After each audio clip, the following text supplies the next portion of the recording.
એક પુરુષે ધનવાન છતાં પોતાની એકની એક દીકરીના 2000 રૂપિયા લીધા તો પણ ધરાયો નહીં. તેથી વર માંડવી આવ્યો કે કંઈક બહાનું કાઢી બીજા 200 રૂપિયા માંગ્યા. પરંતુ આ ભાઈએ તો ઘરમાં હતા તેટલા અને બીજા અંગ ઉધારે ઉપાડી લાવેલો. હવે આ વખતે 200 રૂપિયા ક્યાંથી કાઢવા? અને પાછા ફરીએ લાજ જાય અને મરવા જેવું કહેવાય. વળી 2000 આપેલા તે પણ પેલો પાછા આપે કે ન આપે, આવા કેટલાક કારણથી પોતે આપઘાત કરવા તૈયાર થયો. છેવટે જાનમાં આવેલા એક માણસે તેના ઘર ઉપર 200 રૂપિયા આપી તેની પાસે લખાવી લીધું. એટલે આ 200 રૂપિયા તેને આપી પરણ્યો. પણ પરણીને રહેવું ક્યાં, શું ખાવું, આ દેવું શી રીતે ભરશું, આમ બધી વાતનો વિચાર થઈ પડ્યો. પણ તેની નવોઢા વધુ ભણેલી, કેળવાયેલી અને બહુ વિચક્ષણ હતી. પોતે પોતાના પિતાની કપટ જાળ જાણી અને પોતાના પતિને વિચાર વમળમાં ઉતરી ગયેલા જાણીને પોતે લાજ શરમ મૂકી એકાંતમાં પતિને કહ્યું કે પ્રાણનાથ, તમે કાંઈ ગભરાશો નહીં, વિચાર વમળમાં ઊંડા ઉતરશો પણ નહીં. તમારી સાચી ધર્મપત્ની હોઈશ તો જરૂર તમને લૂંટનાર મારા પૂર્વ ભવના શત્રુરૂપ મારા પિતા પાસેથી આપણા બધાય પૈસા હું પાછા લાવીશ. તમે ધીરા રહો, કોઈ વાતે અકળાશો, મૂંઝાશો નહીં. આમ કહીને પતિનો શોક ટાળ્યો અને તેને આપઘાતથી બચાવ્યો. હવે તે કન્યા પરણીને સાસરે આવી અને માસ એક પછી તેના પિયરિયા તેડવા આવવાથી પિયર ગઈ. પોતે 2-3 માસ ત્યાં રહી. એક વખત પોતાના માતા પિતાની ગેરહાજરીમાં પટારો ઉઘાડી પોતાના પતિ પાસેથી લીધેલા 2200 રૂપિયાની એક પોટલી કાઢીને બહાર છાણાના ઢગલામાં સંતાડી દીધી. બીજે દિવસે ઘેર પતિ ઉપર કાગળ લખ્યો કે આપણા તરફથી 2 વિશ્વાસપાત્ર માણસોને ગાડું લઈને મને તેડવા મોકલો. આથી સાસરેથી ગાડું તેડવા આવ્યું.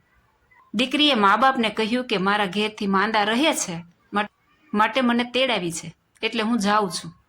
કોઈ ન જાણે તેમ પેલા 200 રૂપિયાનું પોટલું ગાડામાં મૂકી દીધું અને ઉપર ખડ તેમજ ગોદડું પાથરી દીધું.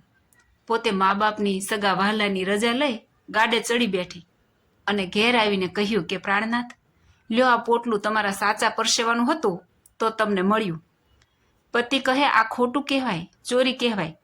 ત્યારે કહે કે ખોટું કાંઈ નથી, મારા પૈસા મારા બાપે લીધા હતા તે હું અહીં પાછા લાવી, તેમાં ખોટું શું કહેવાય અને શું ચોરી કહેવાય? હું જવાબ આપીશ, તમારે કાંઈ બોલવાનું નથી. હવે આ વાતને કેટલાક દિવસો થયા પછી મા બાપને પટારામાંથી પોટલી ઉપડી ગયાની ખબર પડી. વિચાર કરતા જાણ્યો કે દીકરી વિના આ પટારામાંથી કોઈ લઈ શકે તેમ નહોતું. પછી મા બાપ ગાડું જોડી એકદમ દીકરીના ઘેર આવ્યા અને દીકરી આગળ એકદમ રોવા કરગરવા માંડ્યા.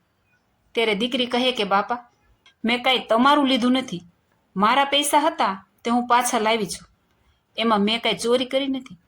તમારી સ્થાવર જંગમ મિલકતમાં મારા ભાઈઓનો ભાગ પડે પણ મારો નહીં, અને અમે ભાઈ બહેન તમારા સરખા સંતાન કહેવાય, છતાં ભાઈને ભાગ મળે અને મને તો પરઘર વેચીને જે આવે તે તમે લઈ લો.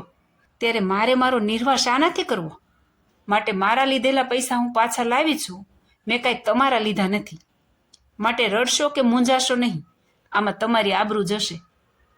મારા પતિએ ઘરમાંથી તથા જ્યાં ત્યાંથી ઉછીના કે ઉધાર લાવી તમને 2000 રૂપિયા ઠરાવ પ્રમાણે આપ્યા, તો પણ તમે માંડવામાં મારા ધણીને રોવરાવી ખોટું બહાનું કાઢી બીજા 200 રૂપિયા લીધા. તે મારા પતિએ ઘર ગીરો મૂકી તમને લાવી આપ્યા. પણ તમને એમ દયા ન આવી કે અમારી બાપડી રાકડી દીકરી કોને ઘેર રહેશે, શું ખાશે? કારણ એના ધણીને તો તમે લૂંટી લીધો, ઘર વિનાનો કર્યો છે. તમને મારી દયા ખાતર પણ આવો જરા પણ વિચાર આવ્યો નહીં.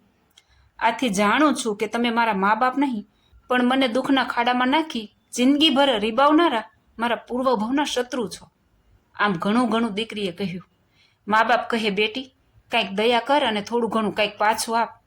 તો કહે હું પુત્ર રૂપે થઈ હોત તો તમારી પૂંજીનો ભાગ માગત ને, અને આ તો તમારી પૂંજી નથી, આ તો મારા પતિદેવ પાસેથી લીધું તે જ હું લાવી છું. પિતા કહે આથી અમને તારા પર અભાવ આવશે, જિંદગીભર તારા ગામમાં આવવાનું કે તારું મોઢું જોવાનું મન નહીં થાય. દીકરી કહે પિતા, તમે તમારો સ્વાર્થ સુધારવા મારું સર્વસ્વ લૂંટી લઈ મને ભિખારણ જેવી બનાવતા જરા પણ વિચાર કર્યો નથી, તો તમારું મોઢું જોવાનું મને કેવી રીતે મન થાય? માટે હું તમારી દીકરી નથી અને તમે મારા મા બાપ નથી. તમે તમારા ઘેર સુખેથી રહો, હું મારે ઘેર રહીશ. હવે અહીંથી વહેલા સીધાઓ. આમ કહ્યું ત્યારે તેણે છોકરીના પતિને તેમજ તેના સસરાને આ વાત કહી. ત્યારે તેઓ કહે, અમે આમાં કાંઈ જાણીએ નહીં. તમે અને તમારી પુત્રી ગમે તેમ કરો.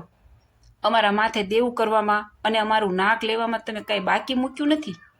આથી તેઓ ઉદાસ થઈ રડતે હૃદયે દીકરીનું તથા આખા ગામનું અન્નજળ હરામ કરી ચાલી નીકળ્યા.